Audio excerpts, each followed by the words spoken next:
Bom, a próxima dúvida que vocês tinham era uma dúvida sobre o boxplot, né? O que ele é e como é que monta ele, né? Eu estou usando então um vídeo anterior chamado Regra de 5 itens, tá? Porque ele vai permitir que a gente veja mais fácil o que é o boxplot, tá bom? Então é o seguinte, ó, o boxplot, que é uma extensão, né, da discussão daquela questão ali, o boxplot, ele também é um resumo, tá? Mas ele é um resumo baseado em frequências, diferente da... Perdão, ele é um resumo baseado em média e mediana, tá? Diferente do histograma, que também é um resumo gráfico, mas o histograma é baseado em frequências, tá? Esse cara não. Esse cara é um cara que é baseado em mediana e quartis, tá? Então, ó, o boxplot também é um resumo gráfico, como o histograma é, tá? Gráfico visual, também como o histograma já fazia, só que diferente do histograma, que é baseado em frequência, o boxplot ele é baseado em mediana e quartis, tá? Então ele até lembra o histograma, assim, a formulação, a ideia geral dele, né? Mas a definição, a construção dele é um pouco diferente, tá? Então como é que eu faço? A gente faz assim, ó. Eu pego os valores, seleciono eles normal, né? Como a gente fazia desde sempre, certo? É que eu tô com uma luz bem na minha cara e aí não consigo ver onde eu quero selecionar. Aqui, né? Então tá lá.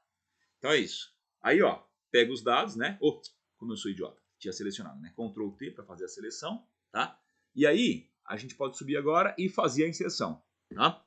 No Excel recente, ele já consegue montar direto. Antes era um super rolê montar isso aqui, tinha que fazer um truque de conversão de valores, né? Agora é direto. Agora você vem aqui, ó, no inserir, e dentro da opção aqui, ó, inserir gráfico estatístico. Dentro dele, tem aqui uma opção que é o histograma, que ainda funciona mais ou menos, eu não tenho usado com vocês, vocês têm percebido, né? Esse cara não está totalmente configurável, pelo menos eu não vejo muito como, mas o de baixo já está muito bom. É esse cara aqui, ó, o caixa estreita. Caixa estreita é o boxplot, é o modo como o Excel chama o boxplot, né? Quer dizer, não somente ele, mas alguns autores chamam o boxplot de caixa estreita. E aí traduziram com esse nome aqui, tá? A gente clica nele e ele já monta para mim esse cara, tá? Esse boxplot. Então a montagem basicamente é isso, não tem muito segredo, tá? A montagem é meio sem graça mesmo. Mas a interpretação dele que é legal, tá? Então, ó, vamos botar aqui vendas, né? Vendas, certo? Era um período com 50 clientes, né?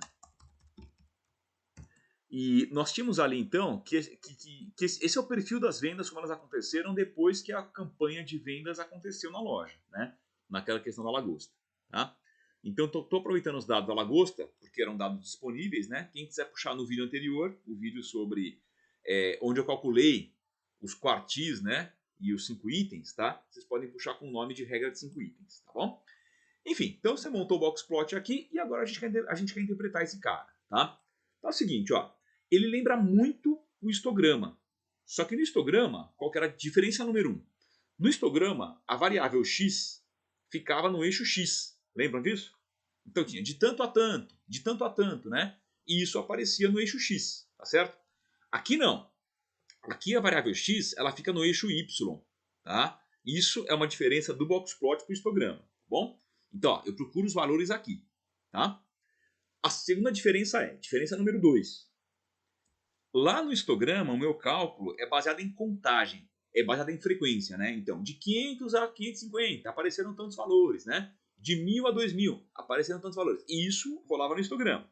Aqui não. Aqui, no meu boxplot, eu não coloco a frequência. Eu coloco os 5 itens. Eu coloco, então, aqueles quartis que nós conhecemos, né? O máximo, o mínimo, a mediana, o quartil inferior e o quartil superior, tá? Então, ó, voltando para cá, para minha figura, né? Quem que eu tenho aqui, ó? Esse tracinho horizontal bem aqui no meio, esse traço aqui é a mediana, tá? Esse traço logo acima é o quartil superior. Esse troço logo abaixo é o quartil inferior. Então, ó, eu percebo assim de bater o olho que a mediana está um pouquinho acima do 3.000, né? Então, das vendas, metade delas está um pouco acima de 3.000, a outra metade está abaixo de 3.000, porque esse cara é a mediana, né? Ela divide os dados em 50% e 50%.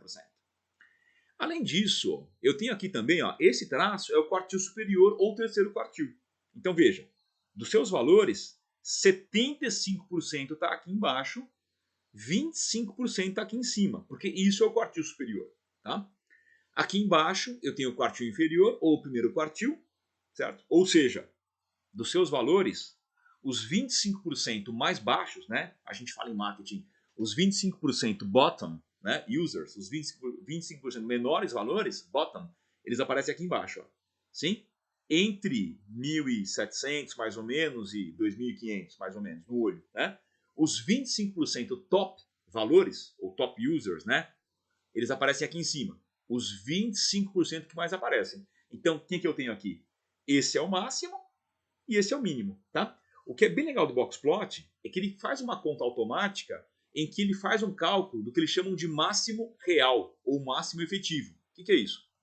Eles fazem uma conta em que eles pegam a mediana, somam o valor da mediana com 1,5 o tamanho dessa caixinha que está aqui, tá?